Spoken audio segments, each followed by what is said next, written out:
supermarkets have a bumper time, haven't they?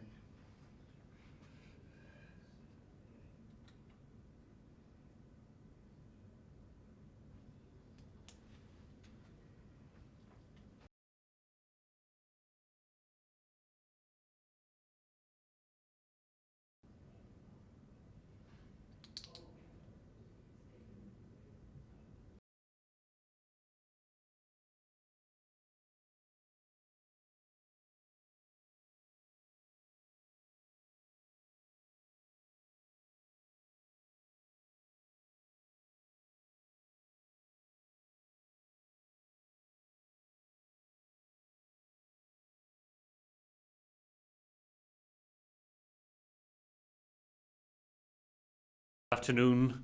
On Friday of last week, I explained that coronavirus was once again accelerating across Wales, eroding the gains that we have achieved together during the fire break period.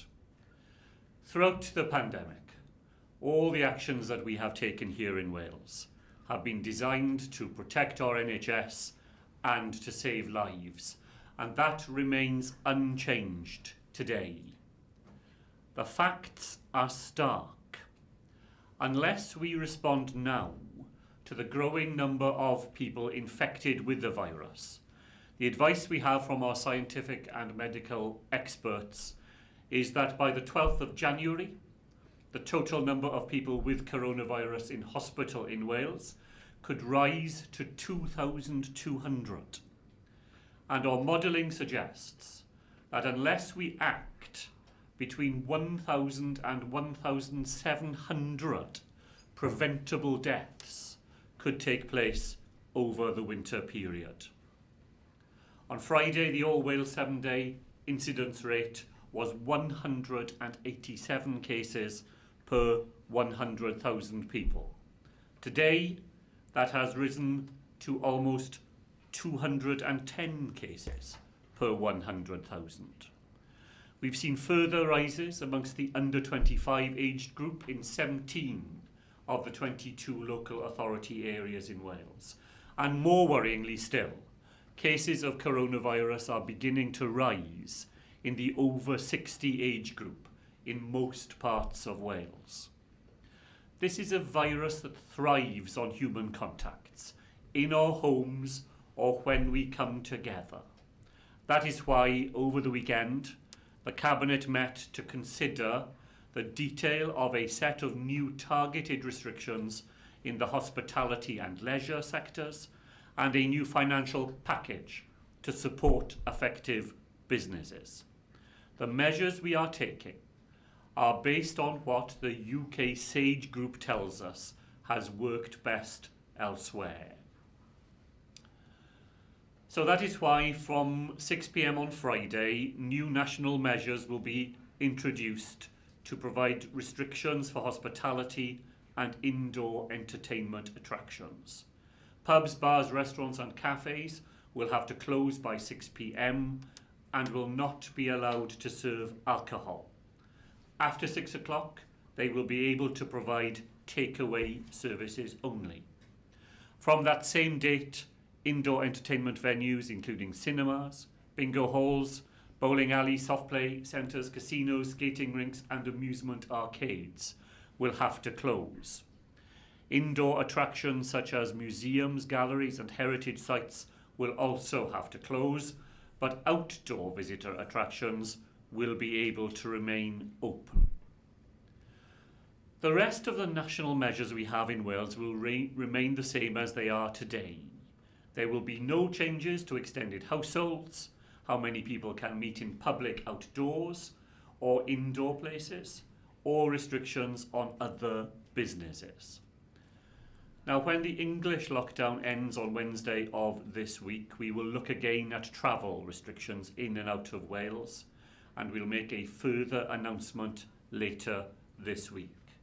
And we will formally review these restrictions by the 17th of December and then every 3 weeks.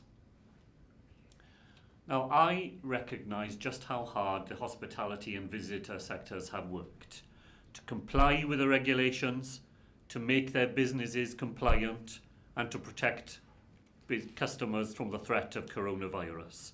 I am very grateful for everything the sector has done, and I know that these new restrictions will be difficult, coming as they do at one of the busiest times of the year. But it is a simple fact that we continue to face a virus that is moving incredibly quickly across Wales, and a virus that will exploit every opportunity when we spend time with one another. To support the businesses affected by these new restrictions, we will provide the most generous package of financial assistance anywhere in the United Kingdom. This will include £180 million of new help, specifically for tourism, leisure and hospitality businesses. And that's in addition to the various support schemes available from the UK government. There will also be a package element of £160 million for those 60,000 businesses on the non-domestic rating list here in Wales. Businesses including those in retail, tourism, hospitality and leisure and their supply chains, which are materially affected by the restrictions, will receive payments of between £3,000 and £5,000. And discretionary grants of up to £2,000 will continue to be available for those even smaller businesses that are not on the non-domestic rating list. This fund will be delivered by local authorities, and I remain very grateful for their ongoing support and help to deliver this part of the package. The £180 million fund targeted at hospitality, tourism and leisure businesses specifically will provide grants of up to £100,000 for small and medium-sized enterprises and £150,000 for larger businesses. These grants will be linked to the number of people employed in those businesses and their operating costs. Up to 10,000 businesses will be supported by this new fund. And it's the first time that we've had such a sector-specific fund here in Wales, and it will be delivered through Business Wales. We will work with our partners to ensure that where we can, we will make payments to businesses affected as quickly as possible and before Christmas. And further information on the detail of all of this will be provided on the Business Wales website shortly. Now, the weeks ahead will be difficult and demanding for all of us. But as we look further ahead, there are some signs of how life will get better. Last week, the NHS in Wales carried out a large and successful test of all the practical things that will need to be in place once a vaccine is given the go-ahead.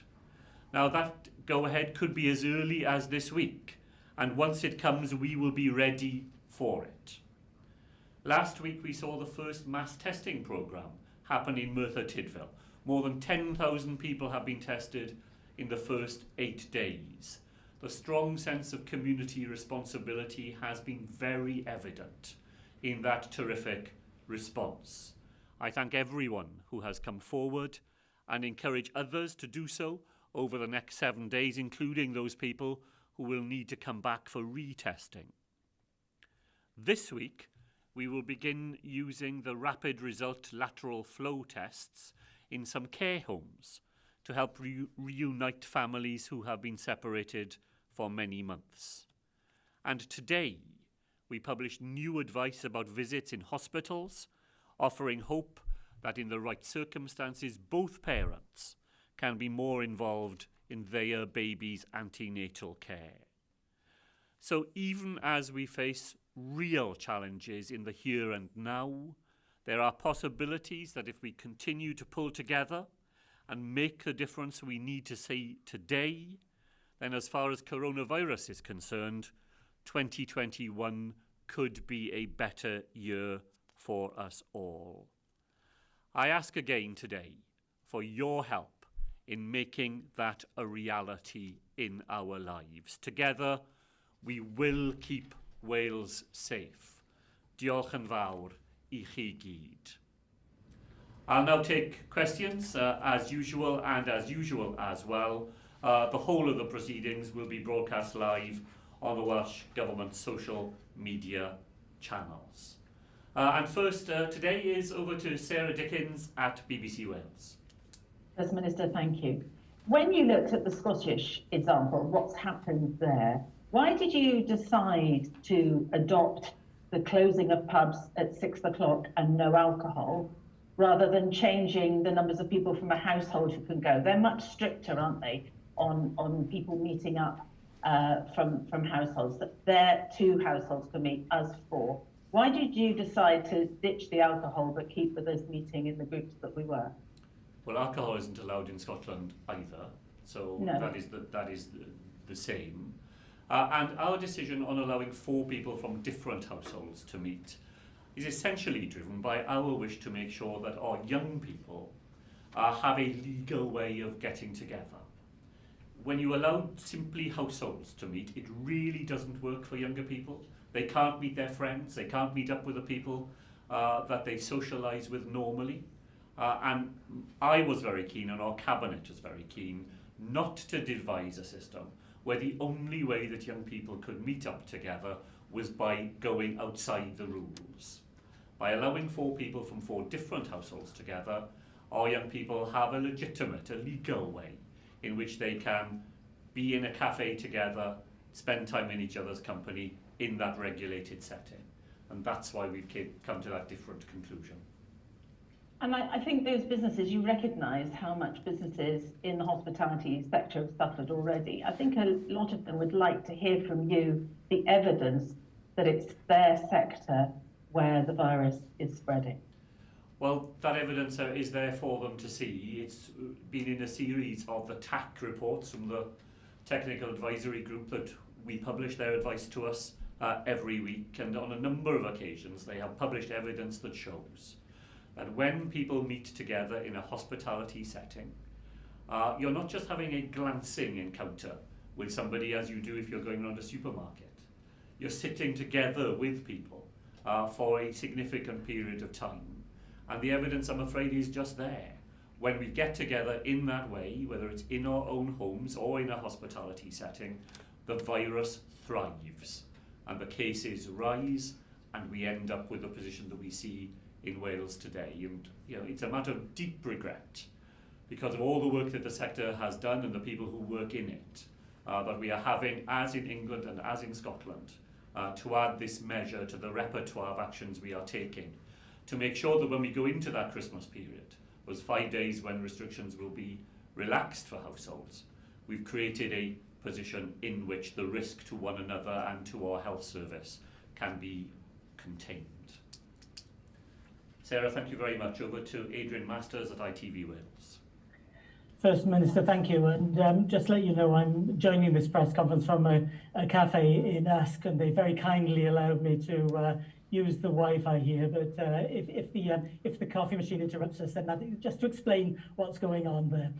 But there is a serious point because the owner here, Andrea, has been talking to me about their concerns, and something that she'd like to know is some clarity on what she's able to do. One of the popular things that they do in this cafe is mulled wine and mince pies.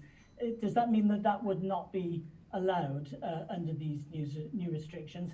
And also, Andrea would like to know, does she have to apply for the grants, or will they be issued automatically? Thanks very much, Adrian. Well, the mince pies are no problem. The mulled wine, it will depend whether it's got alcohol in it or not. Not all mulled wine does, and if you can have a non-alcoholic wine to have with your mince pies, then that would be fine. In terms of the help, we'll be using the systems that we've used up until now. So the help you get on the basis of your rateable value will be as automatic as we can make it. And obviously people have to say that they want the money. We don't give it to people who don't want it. But so long as we know that you want it, then the system is as automatic as we can manage. Thank you. And could you also explain how you as a government have squared stopping alcohol sales in controlled environments like this, but allowing them to go ahead so people can buy them from supermarkets and then drink them in unregulated environments, i.e. at home. Yeah. Well, I agree. It's a difficult conundrum. We're not going to change our approach to limiting the sale of alcohol and off licences and in supermarkets after 10 o'clock at night. But I think the judgment is that if you made a 6 p.m. cut-off, it wouldn't make any difference to the sale. People would simply buy what they needed earlier in the day. So it would have been an action without a consequence. And as a result, we decided not to take it. The good news, Adrian, is that they appear to be raffling you in the cafe. Just behind, viewers will have seen that if they buy a ticket for £1, you appear to be available. So there it is, well advertised. It's for a better cause than very good cause indeed. Thank you very much indeed. Over to Andy Davis at Channel 4. Thank you, First Minister. A really significant amount of public money is being spent here to help mitigate the impact that this will have on business. What does the evidence upon which you've based this decision suggest will happen to the spread of the virus as a result of these new measures? Well, the evidence, Andy, is that the public money that we are spending will help us to mitigate the rise in coronavirus cases that we are currently seeing across Wales.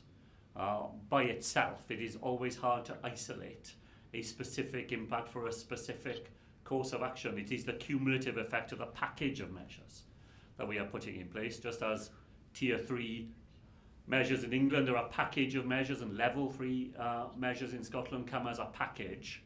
What SAGE tells us is that Level 3 restrictions were successful in suppressing the virus. Level 2 restrictions were not. The only thing that was significantly missing from our repertoire, when you compared it with Tier 3 or Level 3 restrictions elsewhere, was that we had a considerably more liberal approach to hospitality. That's why we are filling that gap by the measures we have announced today, and the impact, we hope and are confident, will be found in further suppression of coronavirus as it is circulating in Wales today. Just in terms of other areas you might be able to target, we were told this month that school children aged 12 to 16 were 8 times more likely to be an index case in a household cluster, even though it wasn't particularly clear where they were picking up coronavirus, whether it was in the school or another setting. Given that children are more likely to be asymptomatic, isn't there a really strong case now for you to be rolling out lateral flow rapid tests in schools as a way to try to catch some of those cases before they spread? Yes, I agree with that. I think there is a strong case for trying to commit lateral flow devices in schools for that purpose. So we are at the moment using the lateral flow devices in our mass testing in Merthyr, in the care home pilot that I mentioned that begins this week, and with some frontline staff in health and social care. As the volumes of those tests grow, then we will look to use them in other settings as well. We'll never have enough to do everything we would like to do, but schools is very much on the list of sectors that we are hoping to prioritise for the reasons that you just heard, because it would mean that asymptomatic children would then be identified, they would be able to be looked after, and they wouldn't have the effect of spreading the virus to other young people. So it is very much on our list of target sectors for the use of those lateral flow devices as more of them become available to us. Over to Adam Hale at PA. On that, Prif Weinidog, you chose Wales's five-week lockdown to last for 17 days, the shortest length of time that was suggested by your advisors, but there were options for longer periods. The country will now see further restrictions. Do you think it was a mistake to make the fire break as short as it was, or perhaps not to have a gradual easing of lockdown measures as advocated by some of your opposition, when which businesses could now pay the price for? Well, I don't think that we took the wrong decision in relation to the lockdown itself.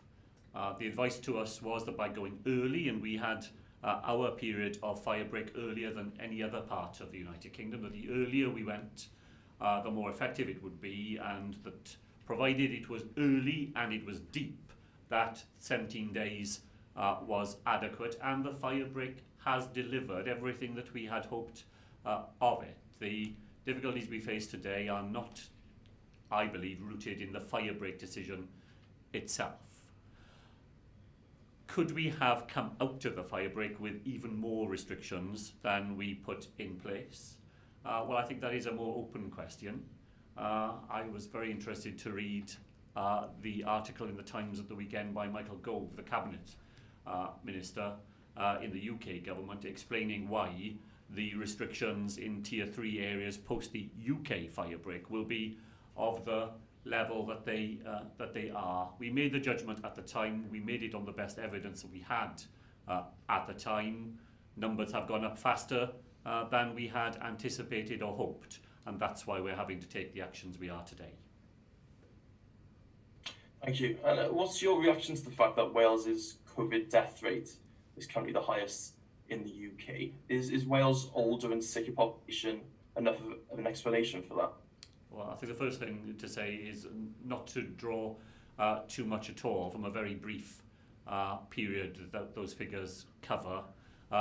This is not a competition between nations inside the United Kingdom or between the United Kingdom and other countries. If you look back over the long haul of coronavirus, then excess deaths in Wales are significantly below where they have been in England. And given that our population is older, sicker and poorer, then that is, that flies in the face of what you would have expected. Over the very recent past, that has not been the case, but I just think, as the ONS and others who publish the figures say, beware of drawing general conclusions from a very short period of those figures. Adam, diolch yn fawr. Over to Will Hayward at Wales Online. Thank you, First Minister. Can you explain to us exactly what success looks like with these new measures? Should it reduce the amount of new cases? Does it stabilise the amount of new cases? Or are we just slowing the speed at which the virus is increasing? Well, for me, what success looks like is that our NHS is able to go on providing care for people who fall ill with coronavirus, and is able to go on doing all the other things that we look to the NHS to do. If we were not to take action and we were to have 2,200 people with confirmed coronavirus in hospital beds, it would inevitably mean that other activity would be squeezed out of the system. There just wouldn't be the capacity there to do that and to do everything else that the NHS is trying to do today. So that is my touchstone for success. That if we take these actions and it means that our NHS has the capacity it needs because the numbers of people with coronavirus are contained, then that will have justified the actions that we are taking. Thank you. So just to be clear, you'd want the R rate to come down to 1 or below to consider these a success, else the virus is still growing exponentially. Is that fair to say? And if I just can ask you, can you explain some of your thinking behind these rules? If places are closing at 6 p.m. anyway, why can people not have a glass of wine with lunch, for instance? Was midday drinking driving infection, for instance? And gyms and leisure centres obviously are packed in the evening. Can you just explain what your thoughts were behind keeping them open? Well, it's the package deal, where, as I said earlier, all of these aspects are looked at individually and then are looked at in the round. We looked very carefully yesterday at the whole issue of whether alcohol could be allowed. But the advice we had was that would be to erode the public health advantage that we see from the measures that are being taken in Scotland. And we want to capture that public health benefit here in Wales. And you can always, this is the experience that I have found, is that you can always find a reason to chip away at the restrictions that we are putting in place. And you can often make a case for something in isolation. Why don't you allow that? Why don't you allow something else? But the effect of that cumulatively is that you undermine the effectiveness of the measures that you are taking. So that is why we decided to stick with the Scottish example, which Sage says has been successful, and not to allow alcohol in those settings. On gyms and leisure centres, the thing that persuaded us there is that the mental health benefit to people of being able to take exercise is significant. Again, a different case could be made. So you're always weighing it up and trying to think of the different harms that come with coronavirus. We know coronavirus has had a huge impact on people's sense of well-being and of mental health, and that the ability to go out and to take exercise is, for some people, the thing that mitigates that the most. And weighing that in with the public health evidence from elsewhere led us to the conclusion that we should keep those things open even while we are having to introduce new restrictions in the hospitality area. Sorry, you want the R rate to come down to 0 or below for this to be considered success? I would like coronavirus to be suppressed in Wales to a point where our health service is able to go on coping. That's the test that I set out in answer to your original question, and that is the key test for me. Thanks, Will. Over to Howard Griffith at BBC News. Fernanda, on the Scottish model, level 3 in Scotland doesn't allow household meetings indoors. Why are you convinced that pubs are the problem and alcohol sales are not household mixing? What's the data to show that there are more cases coming out of licensed venues than there are from household mixing? Well, we allow 2 households to meet together. They can only meet together in their own home.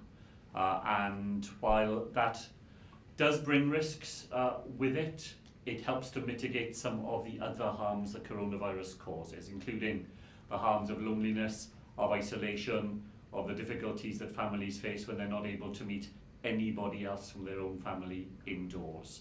So it does bring risks with it, but in the package deal that I've just described, our view and the advice we had is that we could continue to allow that very modest concession of 2 households being able to form a single extended household, and reinforce that with the new measures we are taking in relation to hospitality.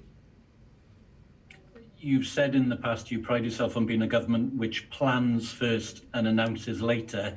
You announced on Friday there would be measures for the licensed trade, then spent the weekend planning it. Have you failed then by your own standard this time? Don't believe so. We announced it on Friday because the message from the sector, we were obviously already in discussions with them, is that the longer we could give them the in-principle decision, the more time they would have to take the actions they need to take. So I thought it was important, having made the decision in principle by the Cabinet, to let the sector know that. I think the weekend has been very helpfully spent. We've had some very detailed discussions with our colleagues in local government about the delivery of the business support package, with the sector itself about how that support can be most effective for them, and on agreeing the detail of the package that I've announced today. That still gives the whole of the rest of this week for people to plan now against the announcement that I've just made. I think it is very much in line with the approach that we have taken, working with other people, talking to them while the decision is still being shaped, not after the decision has been finalised, and doing it in a way that does allow people the most we can offer in terms of being able to plan ahead and to accommodate to the difficult decisions that I know this will mean for the sector. Hywel, diolch yn fawr. Over to Linda Morris at the Daily Post. Good afternoon, First Minister. Do you worry that these new hospitality rules will just encourage people to drink in an uncontrolled way in each other's homes and risk spreading the virus? That has to be an anxiety, of course. We've rehearsed that over the weekend as well. We've taken some advice from the people who are responsible for enforcing the current restrictions, and on the whole, the enforcement agencies don't report a huge displacement of this sort of activity into people's homes. But is it one of the things that we weigh up? Is it one of the things that we could be anxious about? Definitely. But it is why, Linda, isn't it? Week after week now, I've been coming to this podium and saying to people, the future is in your hands and my hands and the hands of every one of us. If people think that the way to respond to this is to take different sorts of risks and to pose new sorts of public health challenges, then we won't succeed. So the real answer to the question is not for governments to be anxious about it, but for people themselves to ask themselves that question, not what can I do, but what should I do? And what should I do does not involve taking risks from one sector and replicating them somewhere else. Blanket restrictions on the hospitality sector in Wales have been branded unfair on areas in the north of Wales, where the virus numbers are much lower than they are in the south. For example, there are 19 cases per 100,000 in Conwy. The overall average for Wales is about 10 times that. So do you think that further restrictions on an already struggling sector is a fair approach for areas with lower cases? Well, again, I think that's a very proper point to put. If the pattern in Wales was absolutely stable, so that low areas were always low and high areas were always high, then I think the case for different restrictions in different parts of the country would be stronger. But 10 days ago when I was standing here, I was being asked questions about why we were taking action in Ceredigion and in Pembrokeshire where cases were very low. Today, the numbers in Ceredigion are nearly 200 per 100,000, and they're over 100 in Carmarthenshire and in Pembrokeshire as well. Things can change very rapidly. In North Wales today, 3 of the 6 local authorities have rising numbers. 4 of them have rising numbers in the under 25 age range. I associate myself with what Michael Gove, the Conservative cabinet member, said over the weekend in his article in The Times when he was addressing that very issue. He said, "We are a small, densely populated country where this virus has proven it can spread with ease. Casting the net wide is more effective." So the actions we are taking in Wales are designed to protect people in North Wales, to allow them to hang on to the advantages of the firebreak for longer, and to stop the virus from heading back in those parts of Wales to where it is in other places. And I think it is the right thing to do. Linda, thank you. To Thomas Davis at LBC. Diolch yn fawr, Prif Weinidog. What do you say to those businesses today that were relying on the December trade to survive this year and into January when trade is quieter, even with the financial support? There's bound to be some that are just going to give up and say, it's not worth it, we can't keep going like this. Well, all I can say to them, Thomas, is, we are still in the grip of a public health emergency. And the choice we are balancing all the time in the Welsh Government is between saving lives and saving livelihoods. And I gave you the figures that the modelling tells us of lives that could be lost in Wales over this winter if we weren't able to turn back the tide of the virus as we see it rising in Wales today. So while I'm hugely sympathetic with those businesses, anxious for their futures, looking to find ways through the very large sums of public money that we will now be spending to help those businesses through these difficult weeks, we're having to balance the impact on them with the lives that would otherwise be lost. Diolch yn fawr. And may I ask, why are responsible drinkers being punished? Would the limits of 1 or 2 drinks not have been a fairer compromise, especially for wet-led venues who may feel it's not worth opening at all now? Gair ateb y Gymraeg a Saesneg, os gwelwch yn dda. Of course. The problem we face is generally like this, isn't it? The vast majority of people in Wales do the right thing, want to know what the rules are, work hard to try to stick by them. What we've learnt with this virus is that you only need a relatively small minority of people who don't behave in the right way for the virus to thrive and the virus to spread. And the virus is no respecter of whether people are behaving well or behaving badly. It can affect anybody.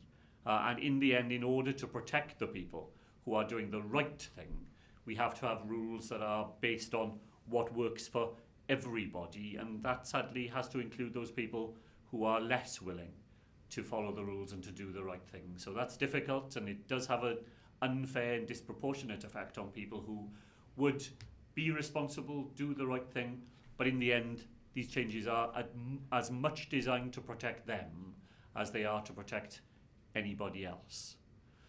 So ni wedi weld yma yng Nghymru ledled ar gyfwng. Mae mwyafrif o bobl yng Nghymru yn eisiau wneud ein gorau glas, sy'n eisiau cydymffurfio gyda reoliadau, ond mae nifer fach o bobl sydd ddim yn wneud pethau sy'n resymol. Mae nhw'n cael effaith ar pob un arall ohono ni. A dyna pam ni wedi difeisio reoliadau newid dwi wedi cyhoeddi heddi. Mae nhw'n yna i warchod pob un ohono ni.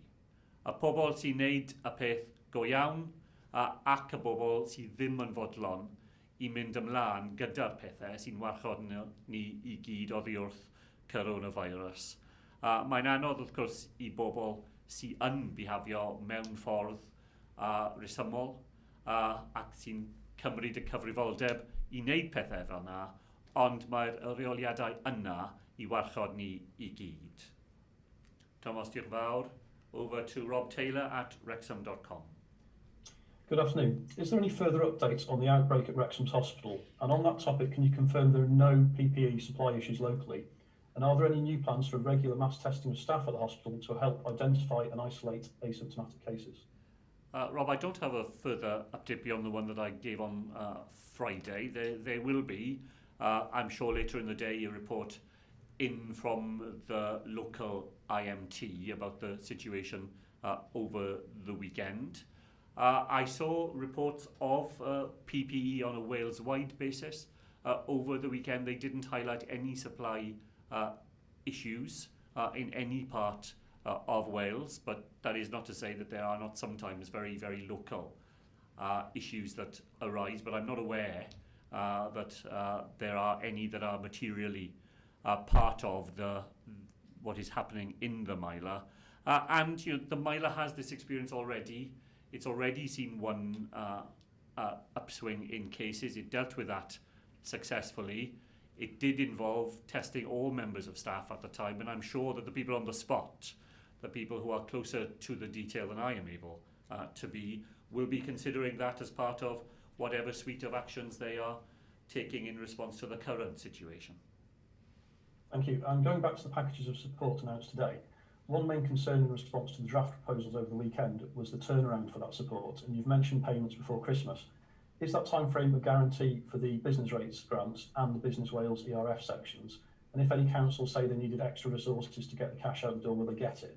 And if I can quickly squeeze in, I've had a couple of messages from people in the trade asking if BYOB or Bring Your Own would be allowed as well during this.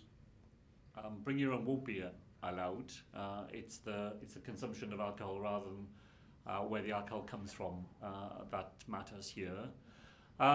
In relation to how quickly we can get the money from our hands to the hands of the people who need it, I'm hugely grateful to our local authorities. They're working really hard already on getting the money that we provided during the fire break out to people who need it. This is the time of year when normally they would be focusing on collection of council tax and non-business rates as well. But talks over the weekend did give us some further assurances that with some extra help that we will provide to them, that they are confident that they can be making payments this side of Christmas. The Business Wales payments probably are not in that category because they involve a more apply and consider the application approach to the money, whereas the local authorities, it's a matter of rateable value and fairly automatic payments as a result. But we and they are keen to get as much of this money out of our hands and into the hands of people who need it as fast as we can practically do so. Rob, thank you to Nathan Shoesmith of The Speaker. Thank you, First Minister. In 23 days' time, travel restrictions are set to be temporarily lifted across the UK and restrictions on household mixing to be eased. a lot can happen in 23 days, as we've found during the pandemic. But if cases have not fallen sharply by then, or even still rising, do you think it would still be responsible to ease restrictions? And are you able to guarantee to people the promise of 5 days of ease restrictions over Christmas? Well, Nathan, I've explained previously here that the decision over the 5 days of Christmas was in response to the evidence we were seeing that if we didn't provide a plan for Christmas, then people would make up a plan for themselves. And if they weren't reasonable rules that people could understand and abide by, then people would end up making up rules for themselves. So I still think that our way of doing it, the four-nation agreement of a common set of rules, is the right one. And I don't think the choice as we got nearer to Christmas would be between a tougher set of rules that we could be confident everybody would follow and the rules we've currently got in place. And I'm not keen at all on the idea that we would move away from the plan that we've carefully crafted together, because I think the alternative would be a free-for-all, and that would be even more dangerous. Thank you. And measures have been announced in England in the last couple of hours for the easing of planning restrictions to allow retail outlets to stay open longer hours during the usually busy Christmas and New Year period, with the UK government describing this as a safer way to shop and social distance. What's the Welsh view on this, and would you be supportive of retail outlets staying open much longer hours than usual? Well, our decision will be entirely guided by the public health impact of such a decision.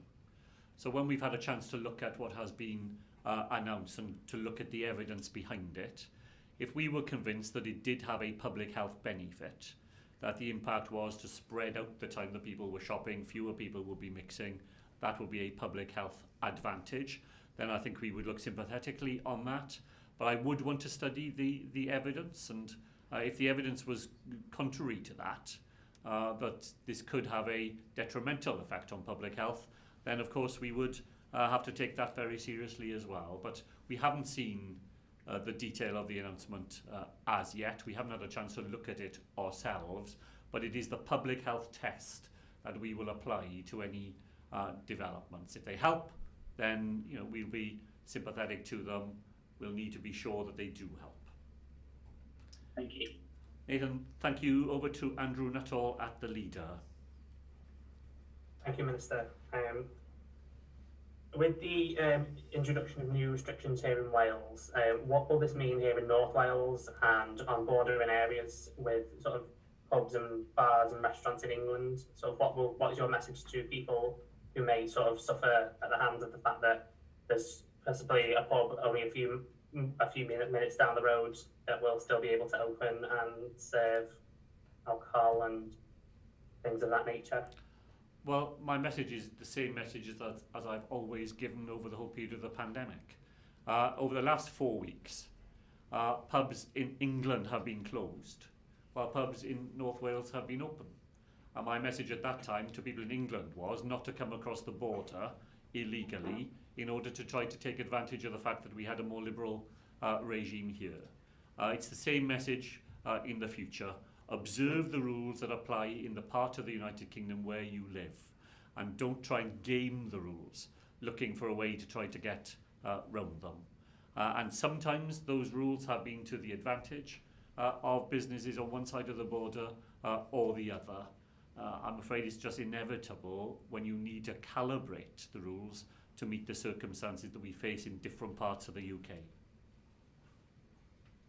Thank you. And we've already touched on the Marla Hospital, but is it possible to maybe get an update on the picture at the Clongollen care home, where there was an outbreak recently? And what would your message be to the people who have families at that care home and care homes across Wales that may still have sort of anxieties about their own families?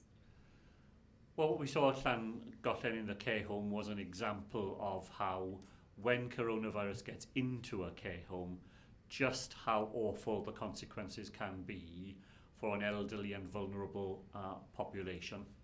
And even when care homes have done their very best to make sure that they are mitigating all the risks they take, this is a virus that finds ways round the defences that we put in place wherever it has the chance to do so. And it's been a pretty dreadful few weeks for that care home. It's getting more help, as you know, from outside sources and advice to make sure that everything that can be done there is being done.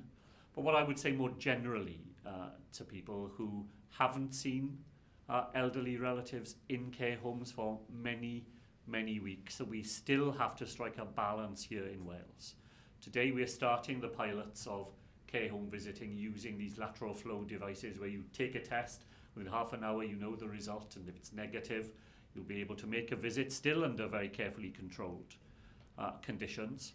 We announced last week the investment we're putting into creating visitor pods in care homes here in Wales. That's been very welcomed by the sector, and there's more that we are hoping to be able to do to create conditions where visits can take place in the future. But even as we try to make it more possible for families to be reunited, we have to do it in a way that respects the vulnerability of those individuals, the impact that allowing coronavirus into a care home can have.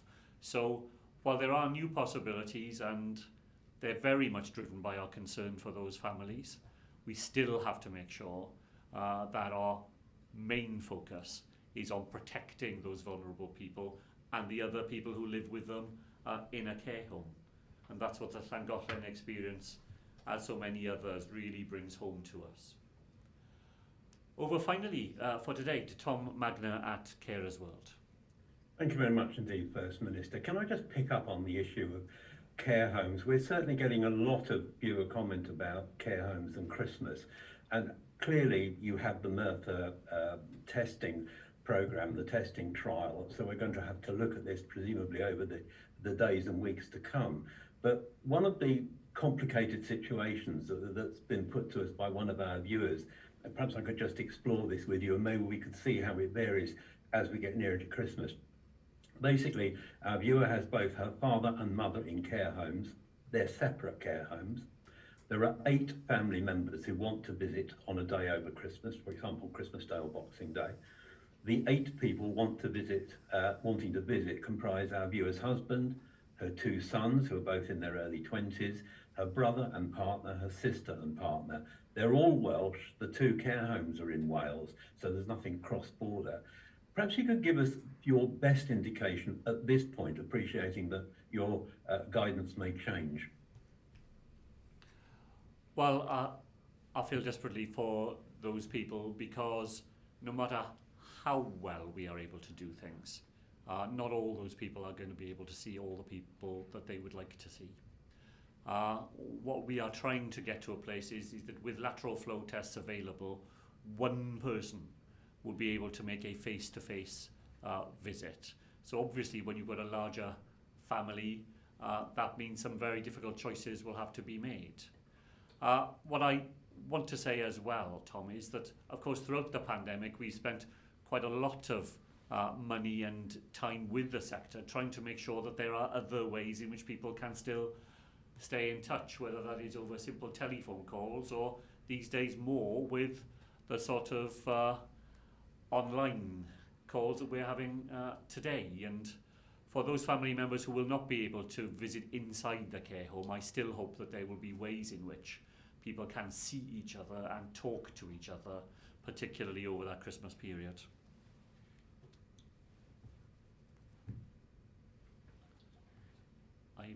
I've lost the... Sorry, I forgot to mute myself. I've only done over 150 of these briefings, so there we go. I do apologise for that. Just one final question in terms of the testing. You talked about doing one test negative. What do you think of the double negative testing that's happening in certainly English universities, where you have one test now, then one in 3 days' time? If they're both negative, you can travel home before Christmas as a student. Do you think this could be applied and would make care home visiting safer? Well, a double negative test is inevitably safer than a single negative test. And we are watching very carefully the extent to which lateral flow devices in practice, when they've come out of the laboratory and they come out of the testing regime and they're being used in real world circumstances, we are looking very carefully at the level of false negatives. Because if we did have an elevated false negative return, then we would have to think very carefully about whether you could use them in care homes in the way that we are during this pilot stage. So far, the evidence is that false negatives from these tests are very low, and that they are safe enough that if you have a negative test and you've got no other signs or symptoms or any other cause for concern, that is sufficient to allow a visit to take place. But just to say, Tom, the visit still takes place under very careful conditions. There's still PPE involved. There's still social distancing involved. It's not a matter of taking a test and just walking into the care home as though there was no need for any other precautions to be taken. But we will learn a lot. It's partly why we're piloting it, as other people are, and we are keeping a very close eye indeed on any evidence that, as I say, in real world usage, false negatives become an issue with the test. We're hoping not, because if they're not, then that does unlock the possibility of more use for care home purposes with all the advantages that would bring. Thank you. Diolch yn fawr, thank you all very much.